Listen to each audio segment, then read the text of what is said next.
The massive Xerath warships emerged from hyperspace like obsidian mountains against Earth's azure sky. Admiral Rena Blackwood stood in the Pentagon's underground command center, her weathered face illuminated by holographic displays showing the invasion fleet. Unlike many others in the room, she allowed herself a slight smile. "They took the bait," she whispered, watching as over 300 alien vessels positioned themselves in textbook attack formation.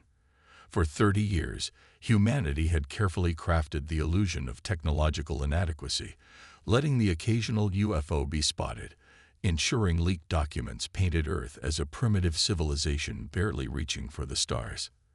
The deception had worked perfectly. The alien transmission boomed through every communication device on Earth, their translator technology delivering the message in perfect English.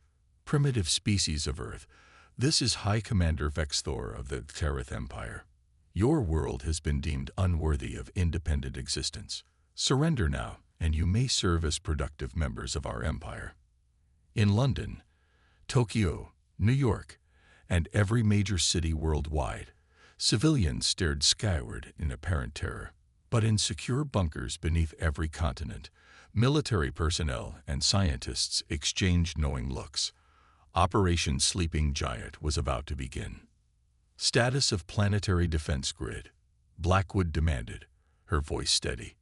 Lieutenant Commander James Rodriguez, his dark eyes fixed on quantum computing displays, responded quickly. "All systems green, Admiral. Quantum shielding ready for activation. Solar defense platforms in position. Operation Sleeping Giant is go." The Xerath ships launched their first strike exactly as predicted. Energy weapons capable of vaporizing cities streaked toward Earth's surface. High Commander Vexthor watched with satisfaction, expecting to see humanity's primitive civilization crumble. Instead, his sensors screamed warnings as previously undetectable energy fields materialized around the planet. Every single weapon impact was absorbed, transformed, and redirected through quantum channels humanity shouldn't have discovered for another century. Impossible. Vexthor's secondary eyes widened in shock. Their technological level was assessed at pre-spaceflight. In the Himalayan Command Center, Dr. Kira Patil allowed herself a moment of pride. 20 years of quantum shield development had paid off. "Redirect the energy to the solar platforms," she ordered. "Show them what humanity can really do." Around Earth's orbit, seemingly innocent satellites transformed, revealing advanced weapon systems reverse-engineered from crashed Xerath scouts over the past 50 years. Humanity had learned from every UFO incident, every supposed alien abduction, methodically piecing together the puzzle of advanced technology while maintaining a carefully crafted facade of ignorance. Admiral Blackwood's voice carried across all human military channels. "All units, execute Phase 1. Let's show the galaxy why you don't underestimate humanity." The counterattack began with devastating precision. Quantum-linked weapons fired simultaneously from every continent, their attacks coordinated through artificial intelligence systems far beyond what the Xerath believed possible. The alien ships' advanced shields, designed to withstand known weapon technologies, proved useless against humanity's innovative quantum weaponry. In orbit, High Commander Vexthor watched in horror as 30 of his ships disappeared in the first wave. "How?" he demanded. "Their energy signatures are unlike anything in the Imperial database." The truth was devastating in its simplicity. Humanity had not merely copied alien technology. They had reimagined it. Every piece of recovered alien tech had been studied, improved, and integrated with human innovations. The result was something entirely new, something the galaxy had never seen. As the battle entered its second hour, humanity revealed another surprise. From underground bases across the planet, supersonic aircraft emerged, their designs a perfect fusion of human ingenuity and alien technology. Leading the first squadron was Colonel Zora Hassan, her voice calm as she commanded the world's first true space fighters. "Phoenix Squadron, form up," she ordered. "Show them what Earth's best can do."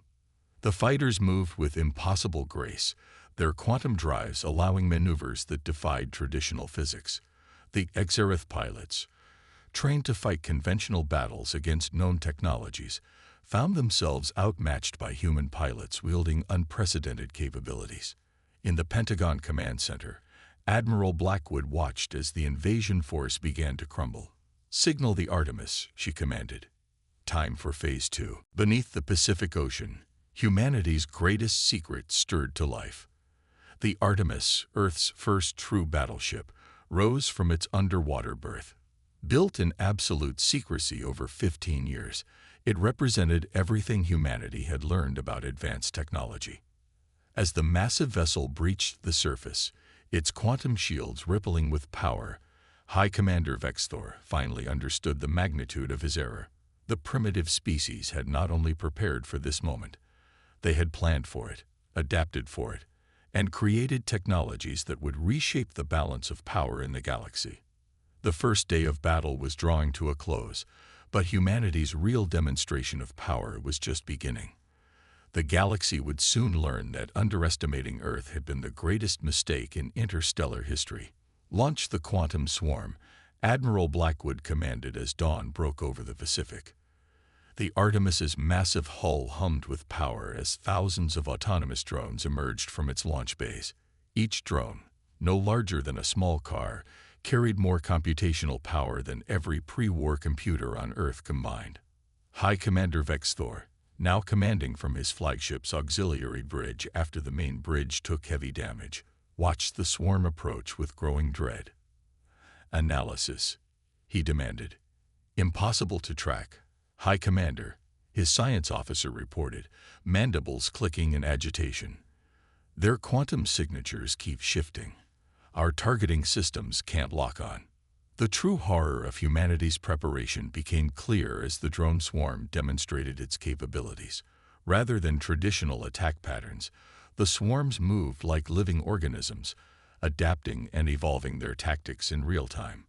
Each drone shared a quantum-entangled neural network, learning from every interaction with enemy defenses. In the Artemis Command Center, Dr. Patel monitored the swarm's performance. "The collective AI is exceeding expectations," she reported to Admiral Blackwood. "Enemy adaptation rate is 47% slower than predicted." But humanity's greatest surprise was yet to come. As the Dareth fleet struggled against the drone swarm, massive structures began emerging from hidden bases on Earth's moon. Project Phoenix, humanity's most closely guarded secret, was finally revealing itself. Colonel Hassan led her squadron past the lunar surface just as the first Phoenix platform activated. By all the stars, her wingmen breathed, watching as the massive structure unfolded like a mechanical flower blooming in space. The Phoenix platforms were humanity's masterpiece, massive space stations that had been built in secret lunar caves over the past 2 decades. Each platform combined every breakthrough humanity had achieved, from quantum computing to zero-point energy generation.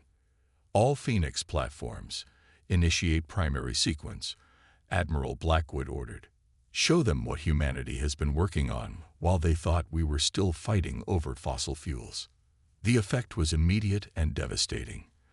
The platforms began generating quantum fields that disrupted the very fabric of space-time around the Xerath fleet. Ships found their advanced faster-than-light drives completely useless, their shield harmonics disrupted, their weapon systems unable to maintain coherent energy beams.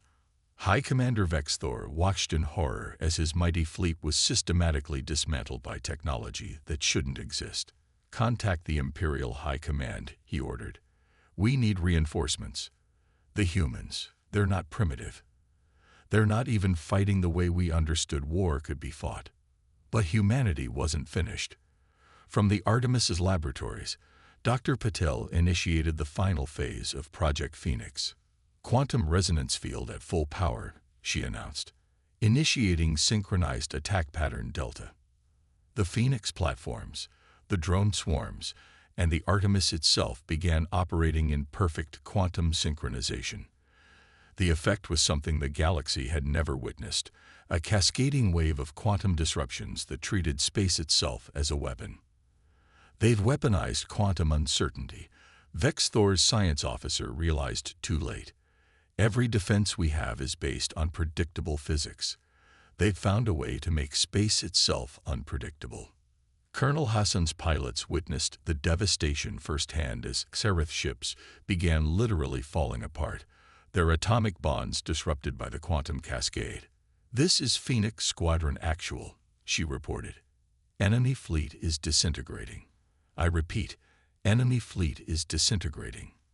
In the Pentagon Command Center, Admiral Blackwood allowed herself a moment of satisfaction. "Signal all commands," she ordered. "Initiate Phase 3. It's time to take the fight to their doorstep." The Artemis's engines flared to life, its massive form accelerating with impossible grace for something its size. The Phoenix platforms began shifting position, forming a massive triangle in space. What remained of the Xerath fleet tried desperately to retreat, but found themselves trapped in a web of quantum fields. "You don't understand," High Commander Vex Thor transmitted on all frequencies. "The Empire will send everything it has. You cannot hope to." "We understand perfectly," Admiral Blackwood interrupted. "We've been preparing for this moment for 50 years. Everything you've seen today, it's just the beginning." As if to emphasize her point, new readings began appearing on every sensor in the solar system. Deep within the Kuiper Belt, more human ships were awakening, an entire fleet that had been constructed in secret, waiting for this moment. Dr. Patel's voice carried a note of pride as she reported, "The Titan fleet is online. Admiral, all ships reporting ready for combat operations." The galaxy was about to learn that humanity hadn't just been preparing for a war. They had been preparing to reshape the very nature of warfare itself. And as the Titan fleet emerged from the outer solar system, even the most optimistic Xerath commanders realized a terrible truth. They hadn't found a primitive species to conquer. They had awakened a sleeping giant that would change the galaxy forever. The counteroffensive. The Titan fleet's emergence marked humanity's first steps beyond their solar system. Each vessel in the fleet represented a different approach to warfare. Some wielded quantum weapons, others carried reality-bending shields, and still others housed technology that defied conventional physics. Admiral Blackwood stood on the bridge of the fleet's flagship, the TN's Prometheus. "All ships, commence Operation Starburst," she commanded. "Show them humanity doesn't believe in fighting fair." The Titan fleet moved with devastating efficiency, using quantum tunneling to appear directly within Xerath space. Their arrival at the Empire's capital world sent shockwaves through the galaxy. Dr. Patel's quantum communication network allowed the entire fleet to act as one organism, adapting and evolving its tactics faster than any conventional military could respond. Colonel Hassan's Phoenix Squadron, now augmented with quantum phase technology, danced through enemy formations like ghosts. "They still haven't figured it out," she reported, watching another Imperial destroyer dissolve under quantum cascade weapons. "They're fighting the last war while we're fighting the next one." Galactic politics unveiled. In the Galactic Assembly's Grand Chamber, the truth began to emerge. The Xerath Empire's attack hadn't been a simple conquest attempt. It had been orchestrated by a coalition of corrupt assembly members who had discovered Earth's quantum research potential. Ambassador Marcus Way, Earth's first representative to the Assembly, stood before the gathered species. "We have evidence," he announced, displaying quantum-encrypted data streams, "that certain members of this assembly attempted to eliminate humanity before we could change the balance of power." The revelation sparked a political firestorm. Multiple species, impressed by humanity's technological achievements and disgusted by the corruption, began offering alliances. The Xerath Empire, its military shattered and its political conspiracies exposed, faced internal rebellion. Dawn of a new era. Admiral Blackwood stood in the newly constructed Earth Embassy on the Galactic Assembly Station. The quantum displays showed humanity's ships helping to maintain peace across former Xerath space, while Earth's technological innovations were transforming galactic society. "Did you ever imagine this outcome?" Dr. Patil asked, watching as another species adopted Earth's quantum communication networks. "We prepared for war," Blackwood replied. "But we've achieved something greater. We've changed the fundamental nature of galactic civilization." Ambassador Y entered with news from the assembly. "The reforms have passed," he announced. "Earth will chair the new Technological Innovation Council. Several species have already requested our help in developing their own quantum programs." Colonel Hassan, now Fleet Admiral Hassan, joined them at the observation window. Beyond, ships from dozens of species moved through space, many incorporating human designs. "They thought we were primitive because we weren't part of their power structure," she observed. "Instead, we created something entirely new." The final piece of humanity's revolution came as the assembly voted to reorganize itself. The old power structures, based on military might and economic control, gave way to a new system that valued innovation and cooperation.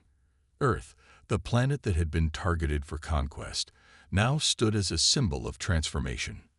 "We didn't just win a war," Admiral Blackwood reflected, watching Earth's quantum ships patrol alongside their new allies. "We changed the rules of the game entirely."